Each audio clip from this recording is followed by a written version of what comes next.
وَمَن يَخْرُجْ مِن بَيْتِهِ مُهَاجِرًا إِلَى اللَّهِ وَرَسُولِهِ ثُمَّ يُدْرِكْهُ الْمَوْتُ فَقَدْ وَقَعَ أَجْرُهُ عَلَى اللَّهِ۔ دوسری حالت یہ ہے کہ ایک آدمی کسی نیک عمل کرنے کا مکمل عزم کر لیتا ہے، لیکن اس نیکی کو اختیار کرنے یا اس پر عمل کرنے کو اس لیے چھوڑ دیتا ہے تاکہ میں اس سے زیادہ بہتر عمل کروں، اس سے زیادہ میں بہتر عمل کروں، تو پھر ایسی صورت میں اس نے جو عزم کیا تھا ایک نیکی کرنے کا، اس ارادے کی وجہ سے اس پر اللہ تبارک و تعالیٰ ایک نیکی لکھ دیتا ہے، پھر اس کو چھوڑ کر اس سے بہتر اچھا خیر اور افضل والا کام کرتا ہے، اس کا بھی اللہ رب العالمین اس کا پورے کا پورا بدلہ عطا کرتا ہے۔ دوسری حالت یہ ہے کہ ایک آدمی ارادہ کر لیا تھا کسی نیکی کے کرنے کا، مگر دیکھا کہ اس سے بہتر نیکی کا کام ہے، اس کو کرنے کے لیے اس کو چھوڑ دیتا ہے، دونوں کا ثواب اللہ رب العالمین لکھ دیتا ہے۔ اور تیسری حالت یہ ہے کہ ایک آدمی کسی بھی بھلائی کا ارادہ کر لیا، عزم کر لیا نیکی کرنے کا، مگر کسی سستی کی وجہ سے اس کو وہ چھوڑ دیتا ہے، اس کی وجہ سے بھی اللہ رب العالمین اس کے نیک ارادے کی وجہ سے اس کے حق میں مکمل ایک نیکی لکھ دیتا ہے۔ حضرات، اللہ رب العالمین نے فرمایا کہ جو کوئی شخص، اس کے بعد اللہ رب العالمین نے فرمایا کہ جو کوئی شخص کسی برائی کا ارادہ کرتا ہے، عزم کر لیتا ہے کسی برائی کرنے کا، مگر اس پر وہ عمل نہیں کرتا، چھوڑ دیتا ہے، اللہ کے خاطر چھوڑ دیتا ہے، اللہ رب العالمین اس کے چھوڑنے کی وجہ سے اس پر نیکی لکھ دیتا ہے، مکمل نیکی۔ کتنا عظیم ہے اللہ تعالیٰ، کتنا اللہ رب العالمین کی ذات کتنی کریم ہے، کتنا رحیم ہے اللہ تعالیٰ۔ ایک آدمی برائی کا مکمل ارادہ کر رہا ہے لیکن اللہ کے خاطر اس کو چھوڑ رہا ہے، اس کی وجہ سے اللہ رب العالمین اس کے حق میں مکمل نیکی لکھ رہا ہے۔ حضرات، جو آدمی کسی بھی برائی کا ارادہ کرتا ہے پھر اس پر عمل نہیں کرتا، اس کی تین حالتیں ہو سکتی ہیں۔ سب سے پہلی حالت یہ ہے کہ ایک آدمی برائی کا مکمل ارادہ کر لیا، عزم کر لیا کہ مجھے یہ برائی کا کام کرنا ہے، برائی کرنے سے پہلے اس کے دل میں اللہ کا خوف آتا ہے، اللہ کے خاطر اس کو چھوڑ دیتا ہے، یہ کہہ کر کے مگر میں کروں گا تو اللہ ناراض ہو جائے گا، اللہ کے خاطر اس کو چھوڑ دے تو پھر اس کے لیے مکمل نیکی اللہ رب العالمین چھوڑنے کی وجہ سے لکھ دیتا ہے۔ دوسری حالت یہ ہے کہ ایک آدمی کسی بھی برائی کرنے کا مکمل ارادہ کر لیتا ہے، پھر اس برائی پر عمل کرنے کے لیے، انجام دینے کے لیے پوری کوشش کرتا ہے، پوری کوشش کرتا ہے، پوری محنت کرتا ہے، اس کے پورے اسباب اختیار کرتا ہے اس برائی پر عمل کرنے کے، لیکن آخر میں آ کر عاجز آ جاتا ہے، عاجز آ جاتا ہے، محنت کیا ہے، اسباب کو اختیار کر لیا، کوشش کیا، لیکن کسی وجہ سے عاجز آ کر کسی برائی کو چھوڑتا ہے، تو پھر اس کی وجہ سے اس کے حق میں پہلی بات تو نیکی نہیں لکھی جاتی، لیکن اس کے مقابلے میں اس پر گناہ لکھ دیا جاتا ہے، کیونکہ وہ عمل کرنے کے قائم مقام بن جاتا ہے، کسی آدمی کے برائی کرنے کے قائم مقام وہ بن جاتا ہے، کیونکہ اس نے کوشش کی، اس نے پورے اسباب اختیار کیے، اس کے باوجود عاجز آ کر وہ چھوڑ دیا، اس کی وجہ سے عاجز آنے کی وجہ سے وہ چھوڑ رہا ہے اسباب کو اختیار کرنے کے بعد، تب ایسی صورت میں ایک تو نیکی نہیں لکھی جاتی اس کے حق میں، اور الٹا اس کے خلاف اللہ رب العالمین ایک گناہ لکھ دیتا ہے۔ پیارے نبی نے حدیث میں فرمایا اذا التقى المسلمان بسيفيهما فالقاتل والمقتول في النار، جب دو آدمی ایک دوسرے کے لیے برسر پیکار ہوں تلوار لے کر، تو اللہ کے نبی نے فرمایا کہ قتل کرنے والا بھی جہنم میں جائے گا اور جس کو قتل کیا گیا وہ بھی جہنم میں۔ صحابہ نے پوچھا اللہ کے نبی قتل کرنے والے کی تو بات سمجھ میں آتی ہے، لیکن جس کو قتل کیا جا رہا ہے وہ بھی کیوں جائے گا؟ اللہ کے نبی نے فرمایا کہ اس نے مکمل ارادہ کر چکا تھا قتل کرنے کا اپنے مسلمان بھائی، لیکن طاقت نہ ہونے کی وجہ سے اسباب کو اس نے اختیار کیا، تلوار کا استعمال کیا، لیکن عاجز آنے کی وجہ سے وہ قتل نہ کر سکا۔ تو لہٰذا جو کسی برائی کا ارادہ کر لیتا ہے، اسباب کو اختیار کر لیتا ہے، عاجز آ کر اس کو چھوڑ دیتا ہے، اس کو نیکی نہیں لکھی جاتی، اس پر گناہ لکھ دیا جاتا ہے۔ تیسری حالت یہ ہے کہ ایک آدمی کسی برائی کا ارادہ کر لیتا ہے، عزم کر لیتا ہے، مگر اس برائی پر عمل اس لیے نہیں کرتا، بھول جاتا ہے، نہ وہ عاجز آ کر چھوڑ رہا ہے، نہ اس کے لیے اس نے اسباب اختیار کیا، نہ اللہ رب العالمین کے خاطر وہ چھوڑتا ہے، بس یوں ہی چھوڑ دیتا ہے، یا تو بھول کر یا تو بس یوں ہی برائی کا ارادہ کر لیا تھا، ایسے ہی چھوڑ دیتا ہے، اس کو کیا کرنا ہے نہیں کریں گے، اس کو نہ اس کا مقصد اللہ کو خوش کرنے کا ہے، نہ عاجز آ کر وہ چھوڑ رہا ہے، بس یوں ہی چھوڑ رہا ہے، تو ایسی صورت میں نہ اس کے حق میں گناہ لکھ دیا جاتا ہے، نہ نیکی لکھی جاتی ہے، کچھ بھی نہیں ہوگا اس کے لیے۔ تو لہٰذا حدیث میں جو اللہ نے فرمایا کہ جو آدمی کسی برائی کا مکمل ارادہ کر کے اس پر عمل نہیں کرتا، اس کے لیے نیکی لکھ دی جاتی ہے، یہ کب؟ یہ اس وقت ہے جب وہ اللہ کے خاطر اس کو چھوڑ دے، اس کو وہ اللہ کے خاطر چھوڑ دے، یا پھر کسی افضل کام کو کرنے کے لیے اس کو چھوڑ دے، یہ دونوں صورتوں میں اس کے حق میں نیکی لکھ دی جاتی ہے۔ اس کے بعد اللہ رب العالمین نے فرمایا جو کوئی شخص کسی برائی کا ارادہ کر لیتا ہے، اس پر عمل بھی کر لیتا ہے، تو ایک برائی کرتا ہے تو اللہ رب العالمین اس کی وجہ سے ایک گناہ لکھ دیتا ہے، ایک گناہ، ایک سے زائد نہیں۔ یہ اللہ رب العالمین کے فضل پر دلالت کرنے والی چیز ہے۔ اس حدیث سے حاصل ہونے والے اہم فوائد یہ ہیں۔ سب سے پہلا فائدہ یہ ہے کہ اس حدیث میں اس بات کو ثابت کیا گیا کہ اللہ رب العالمین نے لوح محفوظ میں لوگوں کی نیکیوں اور برائیوں اور گناہوں کو لکھ دیا ہے، اور اس بات کا بھی اس حدیث میں کس بات کو بھی ثابت کیا کہ فرشتے ہر بندے کے اچھائیوں اور برائیوں کو لکھ رہے ہیں۔ دوسری بات اس حدیث سے حاصل ہونے والی یہ ہے کہ اللہ رب العالمین کا فضل، اللہ رب العالمین کی رحمت بندوں پہ اس قدر زیادہ ہے کہ اس کا اندازہ ہم نہیں لگا سکتے، اس لیے کہ اللہ رب العالمین ایک نیکی کوئی آدمی کرتا ہے، اتنا ثواب اس کو اللہ تعالیٰ عطا کرتا ہے، اس کا اندازہ ہم نہیں لگا سکتے۔ تیسرا فائدہ اس حدیث سے حاصل ہونے والا یہ ہے کہ اللہ رب العالمین کمال درجے کے عدل سے متصف ہے۔ اللہ رب العالمین ذرا برابر بھی بندوں پہ ظلم نہیں کرتا، اللہ عدل والا، انصاف کرنے والا، اللہ سے بڑھ کر کوئی عادل اور انصاف کرنے والا نہیں ہو سکتا، اس لیے کہ کوئی بھی آدمی کسی ایک برائی کو انجام دیتا ہے، اس کو ایک گناہ لکھتا ہے، ایک برائی کیا تو ایک گناہ، ایک سے زائد گناہ نہیں۔ اس سے پتہ چلتا ہے کہ اللہ تعالیٰ کتنا عدل والا ہے۔ حضرات اس حدیث سے حاصل ہونے والا چوتھا فائدہ یہ ہے کہ اللہ رب العالمین ان لوگوں کو، جو لوگ صرف نیکی کرنے کا ارادہ کرتے ہیں اور عمل نہیں کرتے کسی وجہ سے، اللہ رب العالمین اس کے بدلے ایک نیکی ان کے حق میں لکھ دیتا ہے۔ اور پانچواں فائدہ اس حدیث سے حاصل ہونے والا یہ ہے کہ کسی آدمی نے کسی برائی کا ارادہ کر لیا، اللہ رب العالمین کے خاطر اس نے چھوڑ دیا، تو اس کی وجہ سے بھی اللہ رب العالمین اس کے حق میں مکمل نیکی لکھ دیتا ہے۔ چھٹا فائدہ اس حدیث سے حاصل ہونے والا یہ ہے کہ اس حدیث میں نیکیاں کرنے پر ابھارا گیا کہ اللہ تبارک و تعالیٰ ایک نیکی کے بدلے اتنا ثواب عطا کرتا ہے کہ جس کا حساب نہیں، بے شمار حساب اللہ تعالیٰ چاہے تو عطا کرتا ہے۔ تو لوگوں کو چاہیے کہ نیک عمل کرنے کے سلسلے میں آگے بڑھیں، نیک عمل کریں۔ اور اس حدیث میں برے اعمال کرنے سے ڈرایا گیا، برے اعمال کرنے سے جو ہے روکا گیا ہے، اس اعتبار سے کہ کوئی آدمی ایک جو ہے برائی کرتا ہے، اللہ رب العالمین اس کی وجہ سے اس کے حق میں ایک گناہ لکھ دیتا ہے۔ تو لہٰذا بندے کو چاہیے کہ ہر قسم کی برائیوں سے اپنے آپ کو بچائے رکھے۔ آٹھواں فائدہ اس حدیث سے یہ حاصل ہوتا ہے کہ اپنے بندوں پر اللہ رب العالمین کی رحمت، اس کا فضل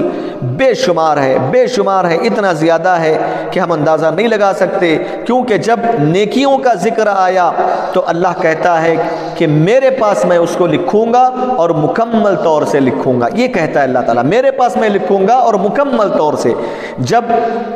سیئات کی بات آئی، سیئات کا ذکر آیا، گناہوں کا ذکر آیا، تو اللہ نے کیا فرمایا کہ ایک عمل کرتا ہے تو میں صرف ایک گناہ لکھ دیتا ہوں۔ وہاں کاملہ کا ذکر نہیں کیا اللہ تعالیٰ نے، اندہو کا ذکر نہیں کیا، جس سے آپ اندازہ لگا سکتے ہیں کہ کتنا اللہ تبارک و تعالیٰ کا فضل ہے بندوں پہ، کتنی اس کی رحمتیں ہم پر ہیں۔